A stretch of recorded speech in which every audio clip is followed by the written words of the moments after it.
utos ni Kristo, mag-ibigan sana kayo, katulad ng pag-ibig ko.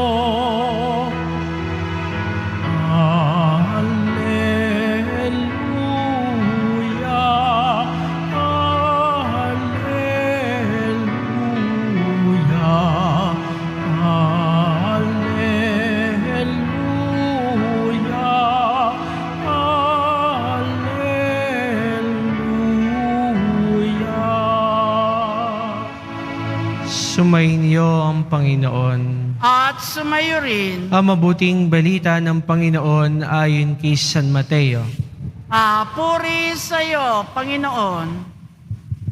Noong panahong iyon, sinabi ni Jesus sa kanyang maalagad ang talinhagang ito. Ang paghahari ng Diyos ay maitutulad dito. May isang taong naglalakbay, kaya tinawag niya ang kanyang mga alipin at ipinagkatiwala sa kanila ang kanyang ari-arian. Binigyan niya ng salapi ang bawat isa ayon sa kanya-kanyang kakayahan. Binigyan niya ang isa ng 5,000 piso, ang isa na may 2,000 piso, at ang isa pa ay 1,000 piso. Pagkatapos siya'y umalis. Humayo agad ang tumanggap ng 5,000 piso at ipinangalakal iyon, at nagtubo siya ng 5,000 piso. Gayon din naman ang tumanggap ng 2,000 piso ay nagtubo ng 2,000 piso. Ngunit ang tumanggap ng 1,000 piso ay humukay sa lupa at itinago ang salapi ng kanyang Panginoon. Pagkaraan ng mahabang panahon, bumalik ang Panginoon ng mga aliping iyon at napagsulit sila.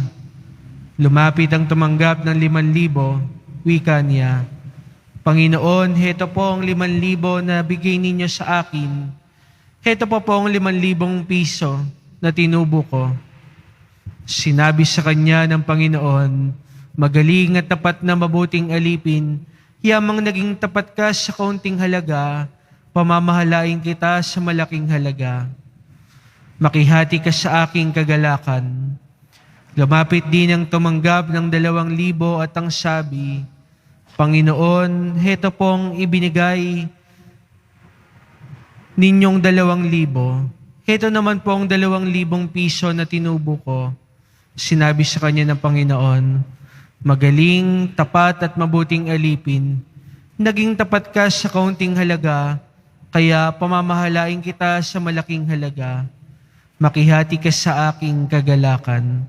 At lumapit naman ang tumanggap ng 1,000 piso. Alam ko pong kayo'y mahigpit, aniya. Gumagapas kayo sa hindi ninyo tinamnan, at nag-aani kayo sa hindi ninyo hinasikan. Natakot po ako, kaya't ibinaon ko sa lupa ang inyong salapi. Heto na po ang 1,000 ninyo. Masama at tamad na alipin, tugot ng kanyang Panginoon. Alam mo palang gumagapas ako sa hindi ko tinamnan at nag-aani sa hindi ko hinasikan. Bakit hindi mo yan inilagak sa bangko? Sana'y may nakuha kong tubo ngayon. Kunin ninyo sa kanyang 1,000 piso at ibigay sa may 10,000, sapagkat ang meron ay bibigyan pa at mananagana. Ngunit ang wala, kahit ang kaunting nasa kanya, ay kukunin pa. Itapon ninyo sa kadiliman sa labas ang aliping walang kabuluhan, do'y tatangis siya at mangangalit ang kanyang ngipin. Ang mabuting balita ng Panginoon. Inupuri ka namin, Panginoong Heso Kristo. Magsiupo muna po ang lahat.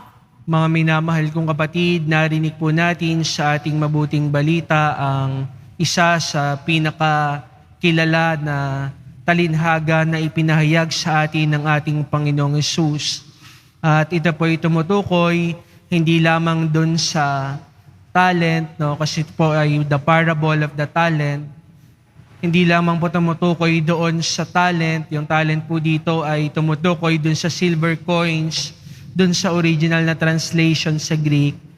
Kung hindi tumutukoy din ito, pwede rin nating pagnilayan ng patungkol sa ibinigay sa ating talento ng ating Panginoon. Lahat tayo, mga minamahal kong kapatid, lahat tayo ay binigyan ng Diyos ng talento. Ang bawat isa sa atin ay iba, no? May kakaibang regalo mula sa Diyos na kailangan nating pag-igihan at gamitin upang tayo ay sa pamamagitan nito, itong mga regalong ito, tayo ay makapaglingkod sa kapwa at makapaglingkod sa Diyos. Katulad nung karanasan ng mga alipin na pinagkatiwalaan ng kanilang Panginoon nung panahong iyon, tayo din ay pinagkakatiwalaan ng Panginoon sa mga talentong ito. Ito pong mga talentong ito ay ibinigay sa atin, sabi ko nga po kanina, upang makatulong sa ating kapwa at sa pamamagitan nito, tayo ay makapaglingkod sa Diyos.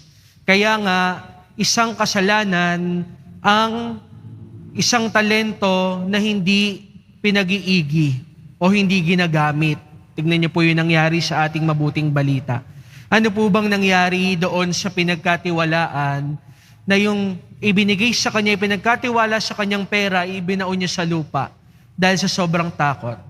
No? Siya ay pinarusahan.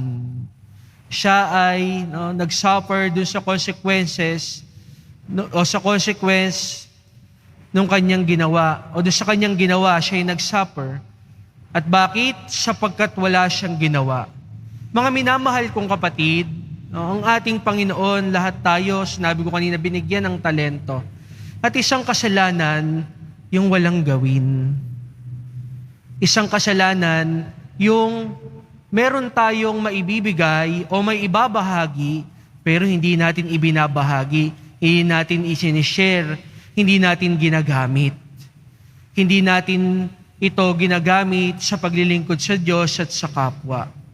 Isang kasalanan na kung ano man yung blessing na ibinigay sa atin ay nakatago. No? Parang yung isang istoryang nabasa ko, yung kanyang lolo sa sobrang tuwa sa kanya, no? Dahil nakita siyang naglalaro ng flute, no? At ito ay, dahil doon binilan siya ng isang flute din, no? Na mamahalin ng kanyang lolo. Pagkatapos, dahil sa sobrang mamahalin nito yung bata, dahil nalaman niya yung presyo, anong ginawa niya? Imbis na siya'y mag-ensayo upang matutunan o kaya mag-improve siya doon sa kanyang talento na nadiskubre para sa kanyang sarili, alam niyo po yung ginawa ng bata? Inilagay niya ulit sa box. At pagkatapos bumalik ng lolo niya, pagkatapos ng 1 taon, nandun pa din yung kanyang loot, bago pa din. No? Mga minamahal kong kapatid, kapag ganito po yung ating pag-iisip, no? Kapag hindi natin ginagamit yung ating mga talento, tayo ay matutulad doon sa alipin. No? Tayo ay mapupunta saan? No? Sa impyerno. Bakit? Kasi ito po ay dapat gamitin natin upang hindi lang makatulong sa atin, no? Kasi yung iba iniisip, ang mga talento ko ay para sa akin lang. No? Katulad rin po yun ng pagtatago ng talento ng ginawa ng alipin. Sa akin lang to. Ako lang ang makikinabang. Hindi. Kaya nandyan yan upang gamitin sa paglilingkod sa kapwa, no? At higit sa lahat sa paglilingkod sa Diyos. At kapag ganito po yung ating ginagawa, at ganito yung ating pag-iisip, ang bagay na ito, no, parang investment, no, we are investing saan? Sa ating Panginoon. Yung ating mga talento are like investments, no, katulad nung nangyari sa ating dito sa ating talinhaga. Yung mga bagay na ginagawa natin, take that as an investment. Na pagdating ng panahon, tayo ay harap sa Panginoon. Ito yung mga bagay na pwedeng makitang kabutihang ginawa natin. Sapagkat hindi natin itinago yung mga blessing, yung mga talento na meron tayo. Hindi natin sinarili yung ibinigay niya sa ating mga bagay na magaganda. Sa kabilang banda, kung tayo magiging makasarili, no, maaari nating sabihin, itong bagay na ito ay para sa akin lang. Itong bagay na ito dahil sa takot, no, hindi ko nagagawin. At yun po yung ikalawang punto. Kapag tayo natatakot, ano bang ginagawa natin? No? Ano bang nangyayari sa atin? Become paralyzed. No? Pag tayo natatakot, hindi natin magawa yung dapat nating gawin. Kaya nga kailangan natin maging, no, yung pangalawang grasyang ilingin natin, no, maging matapang. Una, tayo magbahagi, we share our blessing. Pangalawa, we should be courageous. Dahil yung takot, kapag tayo'y natakot, maaari tayong ma-discourage o kaya hindi na gawin yung tama.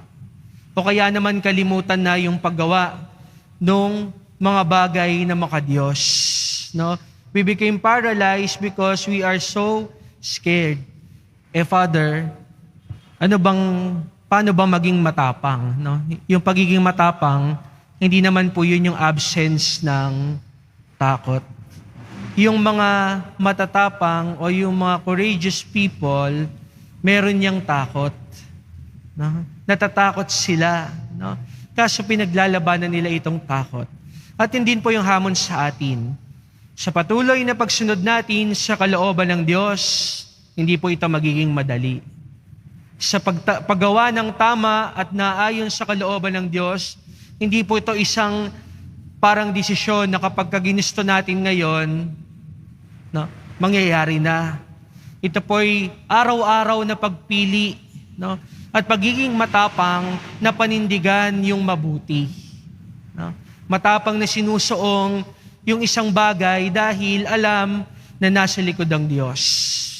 Matapang na ginagawa yung mabuti, naninindigan sa katotohanan, naninindigan sa tama, hindi dahil basta matapang lang, kundi dahil alam na ang Diyos ang nasa likod ng lahat ng ginagawa. At kapag ganito po yung ating pag-iisip, yung ating talento ginagamit natin upang makapaglingkod sa Diyos at sa kapwa, at matapang nating sinusuong ang mga problema at pagsubok na dumarating sa ating buhay, tulad po ng mga alipin, no, na pinag-igi yung mga binigay sa kanilang talento. Kapag tayo po ay pinag-igi natin yung ibinigay sa ating talento ng Diyos, tayo'y makakaisa doon sa kagalakan ng ating Panginoon na ihinda sa atin sa langit. At sapat na po ito upang maalis yung maiba nating alalahanin, yung consolation, na bagamat hindi man tayo magkaroon ng maraming material na bagay sa mundong ito, bagamat hindi man tayo yumaman na talagang mayaman, ang mahalaga yung kayamanan sa langit. Hindi po nating ipagpapalit, no, itong kayamanang ito, sapagkat yung ating itinatanim sa pamamagitan ng ating talento dito sa lupa hanggang sa langit, no, dala-dala natin. Samantalang yung kayamanan ng material na bagay na ina-accumulate natin dito, at dahil dito ay nagkakasala tayo, hanggang dito lang sa mundong ito. Kaya po, pagnilayan po natin, ano bang marapat kong gawin? Kailangan kong manindigan sa katotohanan, palaguin ang aking mga talento, at sundin ang kalooban ng Diyos. Amen.